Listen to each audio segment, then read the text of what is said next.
Olá, eu sou o pastor Edson Almeida e você está mais uma vez conosco aqui na série Famílias Imperfeitas. Este é o episódio de número 17. A família imperfeita se envolve nas atividades da igreja. Encontramos em Hebreus capítulo 10, versos 24 e 25, o seguinte: sem vacilar, mantenhamos inabalável a confissão da nossa esperança, pois quem fez a promessa é fiel. Pensemos em como nos estimular uns aos outros ao amor e às boas obras. Não abandonemos a prática de nos reunir, como é costume de alguns, mas, pelo contrário, animemo-nos uns aos outros, quanto mais vedes que o dia se aproxima. Uma das maiores bênçãos da vida cristã é a oportunidade de convívio com outras pessoas e famílias imperfeitas. Deus nos salvou e nos reuniu num corpo, uma família que tem os mesmos ideais: a glória de Deus, a edificação dos salvos e a proclamação do Evangelho para os não alcançados.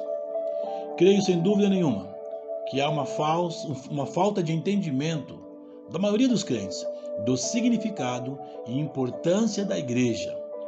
E a prova disso é o movimento chamado dos desigrejados, que foca a instituição, os problemas, as pessoas imperfeitas, sem nenhuma consciência, por um lado, dos próprios pecados e imperfeições, e por outro, uma supervalorização, até um orgulho espiritual de suas práticas cristãs.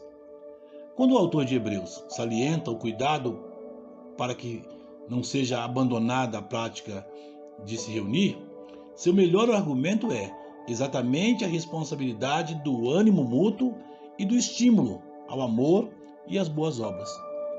Não é possível que haja crescimento da comunhão e amor sem que haja convívio, troca de experiências, consciência das necessidades individuais e familiares. Ele ainda salienta que a comunhão nas celebrações tem um ponto importante, que é a esperança dos dias finais e o encontro definitivo com o Senhor. Em resumo, a igreja é um organismo composto de membros em processos de maturação, gente cansada e oprimida, doentes e enfermos em diversos níveis, gente dependente da graça de Jesus. O problema é que a igreja também é composta de gente que acha que já transitou todo o caminho necessário e por essa razão não precisam mais de relacionamentos, disciplinas para crescimento espiritual. Porém, via de regra, o que acompanha essa atitude orgulhosa é também falta de compromisso com aqueles que ainda estão na estrada da vida cristã, demonstrando assim um comportamento egoísta.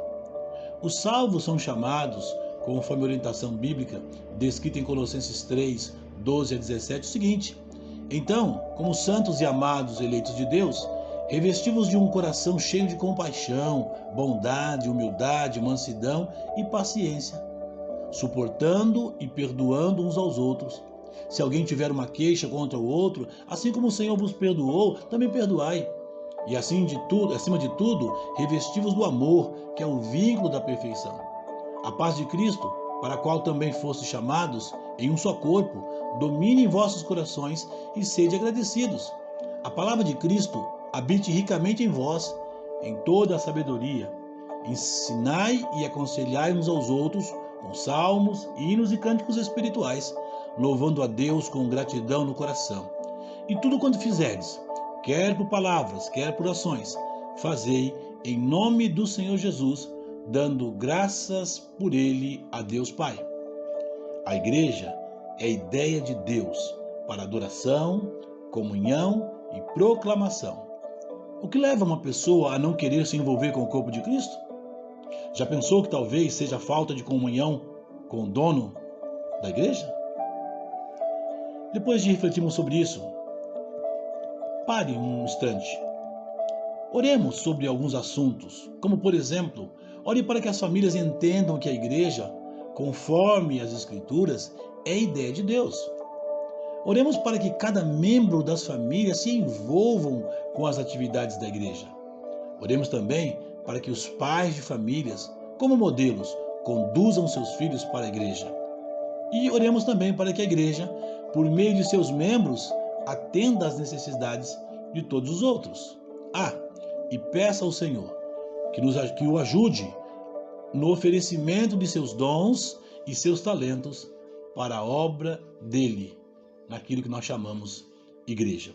Que Deus abençoe você e toda a sua família.